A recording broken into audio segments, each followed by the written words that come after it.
Buenas tardes. Gracias por la concurrencia, a pesar de los bombos. La idea de la charla de hoy, la Ley General de Sociedades tuvo varias modificaciones. Vamos a tratar de concentrarnos en lo que nosotros creemos que son las modificaciones más importantes. Estas son las modificaciones al régimen de nulidad.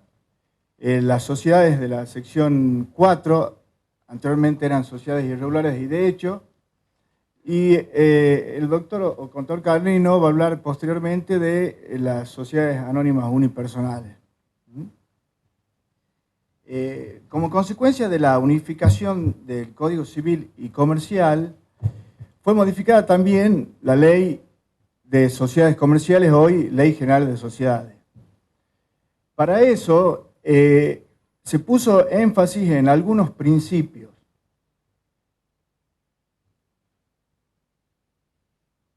Perdón.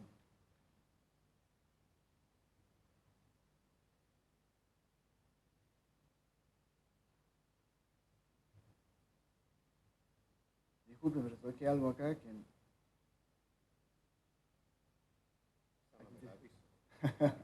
Sí. A ver, yo avanzo mientras lo hablamos. A ver, el primer principio, lo primero que quiso el legislador rescatar fue la palabra empresa. Entendido por empresa, aquella actividad económica organizada. Y en función de esto, es que pretende hacer una separación dentro de lo que son los institutos asociativos. De esta forma, deja a los institutos asociativos que no se formen bajo esta característica de empresa en el Código Civil y deja reservado para las empresas la Ley General de Sociedades. Por eso es que quizás se comprende la eliminación de la sociedad civil dentro del Código Unificado y se comprende también por qué se traslada de la Ley de Sociedades todo lo que son los contratos de agrupación y colaboración y se los pasa al régimen del Código Unificado. Es bajo esta óptica que se plantea la reforma. Ahora, creo que en esto se olvidó el legislador del artículo 3 de la Ley General de Sociedades, donde habla de las asociaciones bajo forma de sociedad. Y si nosotros analizamos para qué se utilizaron mayormente estas asociaciones bajo forma de sociedad, que fueron para las actividades como son los country o clubes de campo, hoy esas actividades tienen una regulación específica dentro de lo que es el Código Civil y Comercial Unificado. Con lo cual creo que fue un descuido del legislador dejar estas asociaciones dentro de la Ley General de Sociedades. Otro de los principios que hay que tener en cuenta en la reforma es el principio de conservación de la empresa. No quiere decir esto que antes no estaba este principio en la ley, sino que ahora se ha puesto un mayor énfasis. Y este mayor énfasis está puesto fundamentalmente en las modificaciones que hay en cuanto al régimen de nulidad y en cuanto al régimen de las causales de disolución de la sociedad. Y otro principio también en el cual se pone énfasis en el principio de autonomía de la voluntad. Este principio de autonomía de la voluntad se encuentra dado dentro de los contratos asociativos en el Código Civil, como también en la parte de la Ley General de Sociedades, en la reforma que se produce en las sociedades de la sección 4. ¿Y por qué es esto así? Después vamos a ver cómo cambia la visión respecto de estas sociedades que tenía la Ley 19.550 antes de la reforma y hoy. Solo a modo de adelanto, recordemos que las sociedades irregulares o las sociedades de hecho, aquellos que eran socios de estas sociedades no podían invocar ni siquiera entre ellos ese contrato. Entonces la crítica más fuerte que se le hizo a eso era que atentaba inclusive hasta, además del principio de autonomía de la voluntad, al principio de buena fe. Supongamos que yo forme una sociedad con el contador, que yo administre esta sociedad y yo me ampare en esta legislación para no rendirle cuenta a él, para evitarle un acceso a los beneficios de la sociedad o a usted lo que se le ocurra. Entonces la idea del legislador fue esa.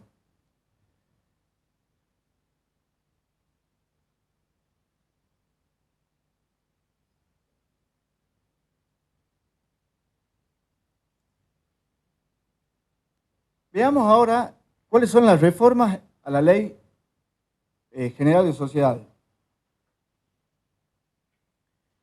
El primer cambio que observamos es un cambio en el nombre.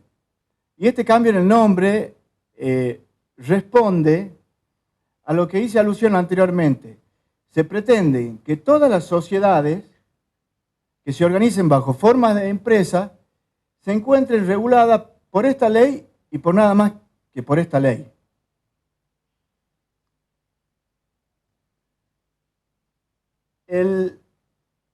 La segunda modificación es la incorporación de la sociedad unipersonal. Después hay modificaciones en los aspectos registrales. Se modificaron los artículos 5 y 6 de la Ley General de Sociedades.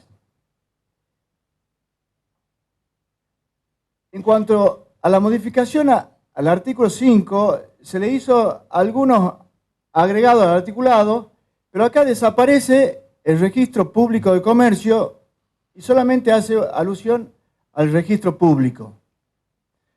Este registro público al día de hoy no tiene regulación y tal como es de conocimiento de ustedes, todos los registros, ya sea la Dirección de Personas Jurídicas en nuestra provincia como la IGJ a nivel nacional, siguen funcionando tal cual era antes de la modificación.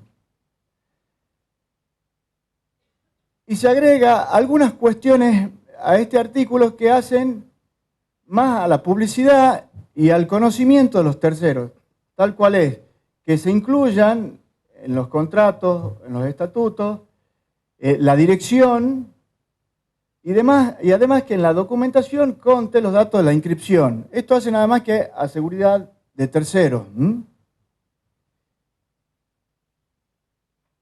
El cambio más importante radica en el artículo 6, porque este artículo 6 fue reemplazado totalmente. El viejo artículo 6 establecía que el juez debía comprobar el cumplimiento de los requisitos legales y fiscales. Entonces, el primer interrogante que surgió, y hasta muchos dijeron, es que desaparece el control de legalidad de los registros públicos. En mi opinión personal, no desaparecen los controles de legalidad. Y si así fueran, me parece que es muy peligroso para la sociedad.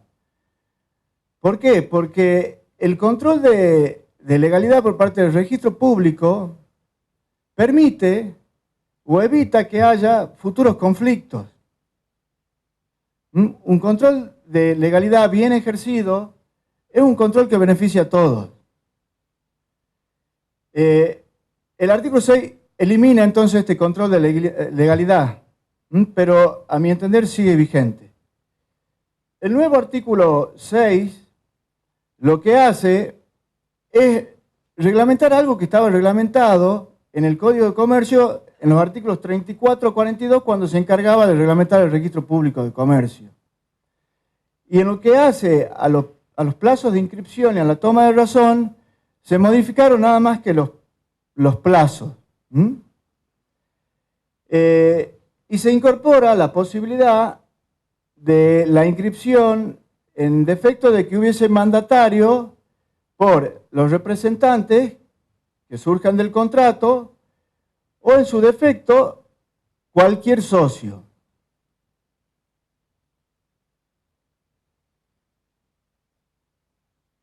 De hecho, siguen hoy vigentes las viejas leyes que regulaban tanto la IGJ a nivel nacional como la Dirección de Personas Jurídicas a nivel local. ¿En qué cambió el régimen de nulidades? El régimen de nulidades solamente cambió en las nulidades que hacían al vicio en el vínculo y al vicio en la forma. Pero respecto a los vicios en el objeto, que estaba regulado en el artículo 18 y 20, como los concernientes al vicio por una actividad ilícita, el régimen sigue siendo exactamente igual cuál es el de la nulidad absoluta.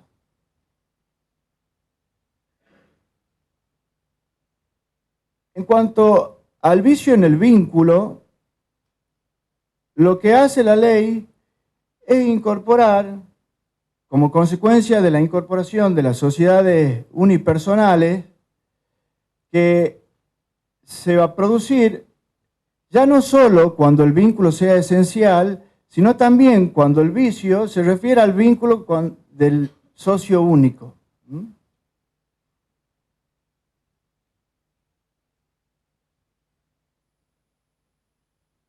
Y en las sociedades comanditas simples, comanditas por acciones, y en las sociedades de capital de industria se produce la nulidad cuando afecte al vínculo del único socio de una de las categorías.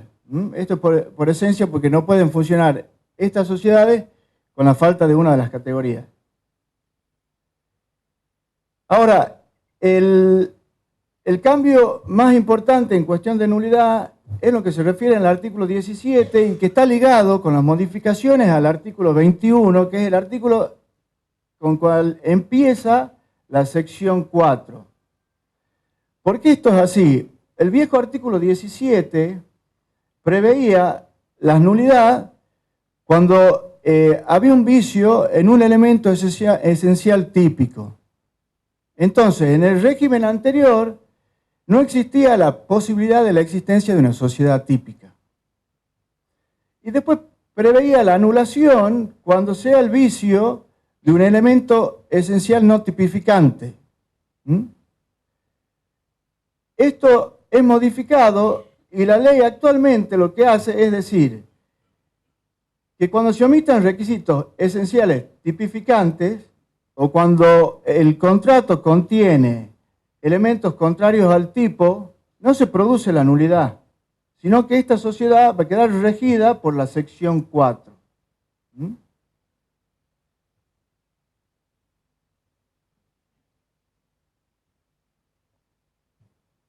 Veamos ahora qué hay en esta sección 4, llamadas por muchos como sociedades simples, residuales. El viejo artículo 21 establecía que las sociedades de hecho con objeto comercial y las sociedades irregulares quedaban comprendidas en esta sección.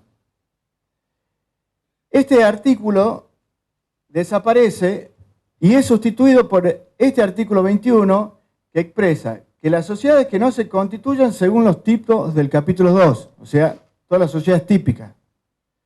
Sociedades que omitan requisitos esenciales, no tipificantes, en mi opinión, porque dice no esenciales, nada más.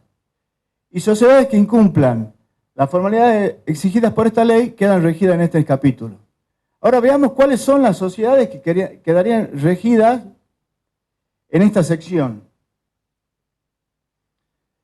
En primer lugar, las sociedades atípicas dejan de ser nulas y ahora pasan a formar parte de esta sección 4. Esto es en virtud del primero de los incisos que vimos anteriormente. Ahora, ¿pasa lo mismo respecto de las sociedades irregulares? Yo entiendo que también quedan comprendidos dentro de este capítulo las sociedades irregulares. Ustedes saben que las sociedades irregulares son aquellas que, habiendo adoptado un tipo, no fueron inscriptas. Entonces, hubo por ahí alguna opinión que dijo que en realidad desaparecían las sociedades irregulares porque la inscripción en el registro hacía a la oponibilidad y no a la nulidad de la sociedad. Esta es una opinión que ha sido superada por la mayoría de la doctrina, que entiende que la inscripción forma parte o es una forma, y con lo cual entonces caería dentro del inciso tercero de la regulación del artículo 21. Por otro lado, hay que resaltar que el artículo 7, en donde dice que solo se considerarán regularmente constituidas las sociedades que se encuentran inscriptos, sigue vigente con su original redacción. Otro de los interrogantes planteados era si las sociedades de hecho entraban también dentro de esta sección. También entiendo que dichas sociedades caen dentro de esta sección. ¿Y por qué digo esto? Si bien el artículo 4 establece que tanto el contrato como las modificaciones deben realizarse por instrumento público-privado, este requisito del instrumento público-privado es un requisito de forma. Y por lo tanto, si falta este requisito de forma, como son en las sociedades de hecho, en donde no hay un documento escrito, quedaría incluido dentro del punto 3 del artículo 21. Por otro lado, también hay que resaltar que el artículo 23 sigue estableciendo que las sociedades pueden acreditarse por cualquier medio de prueba.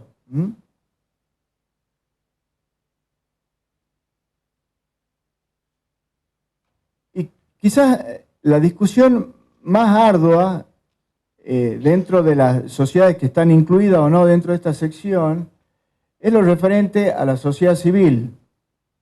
Como consecuencia de la derogación del Código de Comercio, desaparecieron la regulación atinente a la sociedad civil. Entonces, acá se planteó el interrogante si estas estaban dentro de la sección, amparándose en que estas sociedades civiles no entran dentro del concepto mismo del artículo 1 de la Ley de Sociedades. Pues si bien el artículo 1648 presenta algunos elementos que pueden verse comunes a las sociedades comerciales, no hay un aporte, o en realidad lo que no hay una producción de bienes y servicios en la sociedad civil. Entonces, bajo esta óptica, muchos dijeron, la sociedad civil no queda regulada en esta sección. En proyectos anteriores de modificación de la ley de sociedades, en los proyectos del año 93 y 95, se incluyó expresamente una norma en donde incluía a las sociedades civiles dentro de esta sección. Me parece que hubiese sido mucho más sencillo si el legislador lo preveía expresamente. Hay quienes sostienen que esta sociedad civil no se regiría. En mi opinión personal, sí se rigen por esta sección, y me parece que, que esta distinción en cuanto no hay producción de bienes y servicios, a mi entender no es tal. Porque, en una sociedad civil hay servicios que prestan sus asociados. Entonces me parece que la distinción no es tal y caerían dentro de esta sección. El cambio en esta sección, además de los sujetos involucrados, es un cambio radical. ¿Por qué? Porque las sociedades irregulares y de hecho en el régimen anterior teníamos lo que se conocen una personalidad precaria y limitada. Precaria en cuanto cualquier socio podía pedir su disolución, y limitada en cuanto a que no podía adquirir ciertos bienes. Pero lo más grave del sistema era que el contrato en este tipo de sociedades no podía ser ni invocado por los socios, ni podía ser oponible a terceros. Hoy, con el actual régimen, esto da un giro de 180 grados. ¿Y por qué esto es así? Porque, en primer lugar, estas sociedades van a tener una capacidad plena. Vamos a ver que pueden hoy adquirir bienes y que anteriormente se buscaban o se recurría a otras figuras. Y en segundo lugar, porque el régimen de invocación y de oponibilidad también es sustancialmente diferente.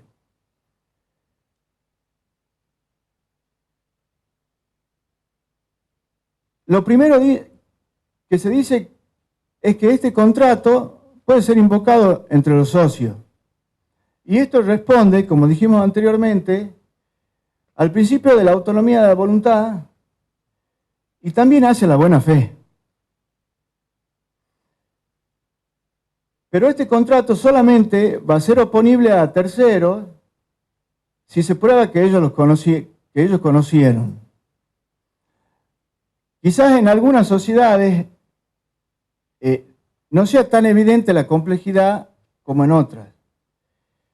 Las sociedades de hecho, que dijimos que están incluidas en esta sección, son sociedades que no tienen un instrumento escrito de constitución. Con lo cual va a ser muy dificultoso al momento de la prueba de poder yo acreditar a este tercero que le mostré este contrato. Como también genera en las otras sociedades el inconveniente que cada vez que esta sociedad deba vincularse va a tener que cargar con el contrato.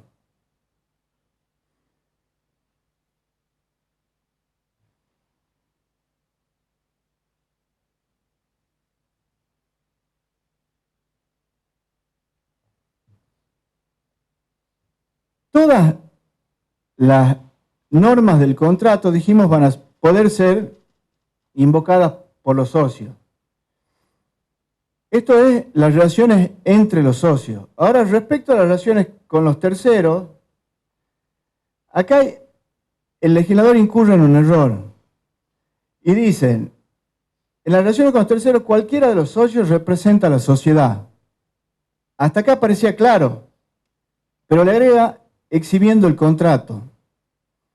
Entonces, si todos representan a la sociedad, sería innecesario que le tengan que exhibir el contrato. Y continúa, pero las disposiciones del contrato social le pueden ser opuestas si prueba que los terceros la conocieron efectivamente al tiempo del nacimiento de la relación jurídica. Creo que lo que se quiso decir con esto es exactamente lo que se dijo anteriormente, y es que va a poder ser oponible a los terceros en la medida en que tengan conocimiento y se le exhiba este contrato.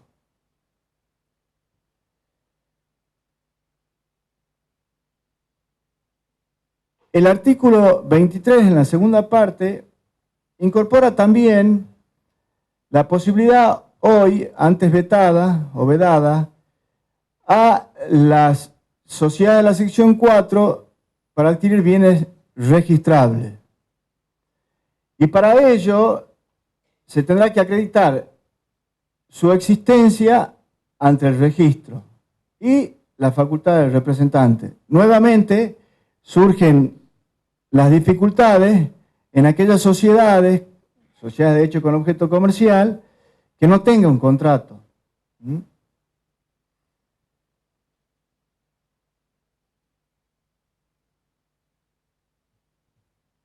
Y también cambia radicalmente, fundamentalmente, en lo que es la responsabilidad de los socios en estas sociedades. Anteriormente había un régimen que era un régimen sancionador, y en razón del cual los socios de las sociedades irregulares y de hecho respondían solidaria e ilimitadamente.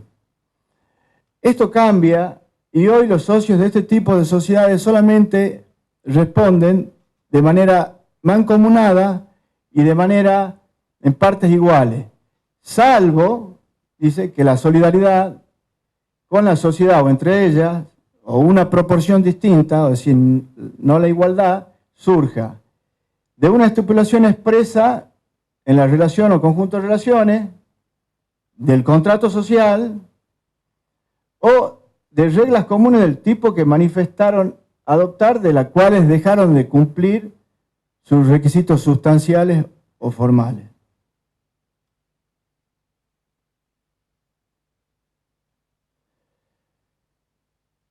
También se modificó el régimen que anteriormente se conocía como regularización.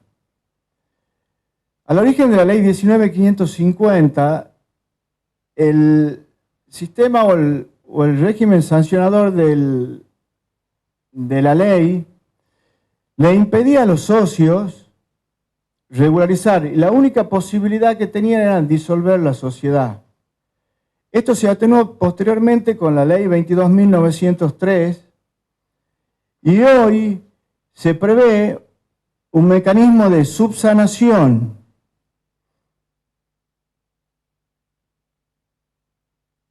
Es un mecanismo similar al régimen de regulación previsto anteriormente.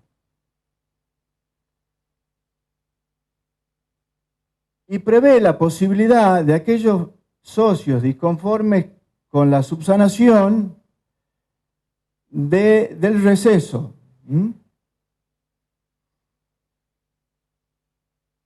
Hago un paréntesis, un segundito, que me olvidé de dar una opinión quizás que era para introducir en este capítulo, y que es una consecuencia de todo esto que venimos viendo, que es que bajo este régimen de la sociedad de la sección 4, desde mi punto de vista se desalientan la constitución de las sociedades típicas. Y es importante que cuando nosotros queremos activar una economía de un país, que la activación de la economía no se haga a cualquier precio. Si la idea del legislador al modificar esto era tratar de fomentar más sociedades y de esta forma que haya una mayor actividad económica, entiendo que esto no puede ser a cualquier precio. Y seguramente hoy muchos abogados que se dediquen a esta rama ante un asesoramiento de un cliente optarán por este tipo de sociedades y quizás no otras sociedades del capítulo segundo.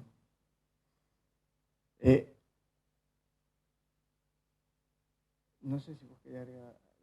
¿No? Por último, también el artículo 25 prevé la disolución y la liquidación de este tipo de sociedades. Perdón, voy a volver respecto de la subsanación. En cuanto al régimen de subsanación, creo que el legislador se quedó, por decirlo de alguna forma vulgar, corto en la regulación. No se establece de manera específica cómo es el mecanismo de subsanación. Prevé, dice, por acuerdo unánime.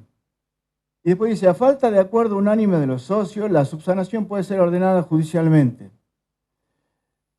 En primer lugar, no determina de qué forma habría que hacer, o este socio que quiera subsanar, inicia el trámite de la subsanación. Si tiene que notificar a la sociedad, si tiene que notificar a cada uno de los socios, no lo prevé. Y en segundo lugar, esto supondría que la decisión solamente podía tomarse de forma unánime. Sin embargo, le da facultades al juez para suplir el acuerdo. Entonces le da atribuciones quizás a un juez de obligar a una sociedad, quizás con la iniciativa de un solo socio, que subsane. Con no más remedio para el socio que no esté de acuerdo que retirarse de la sociedad.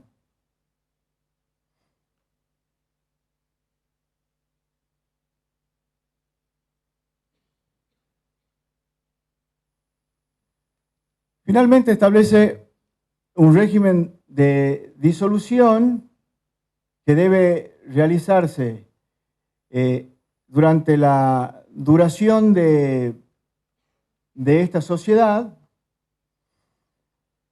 y los socios que se queden, dicen, deben pagar su parte social a los salientes. Obviamente, esto va a ser materia de discusión, como siempre fue materia de discusión, cuál es el valor patrimonial del retiro de un socio.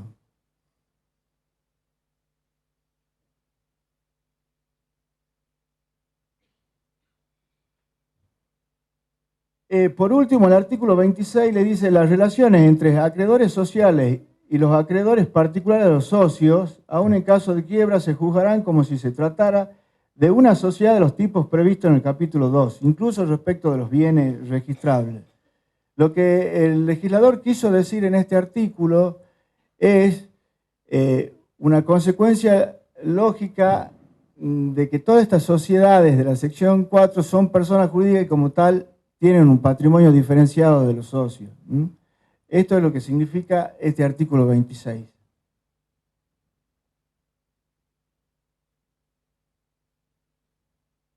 Hasta acá mi exposición.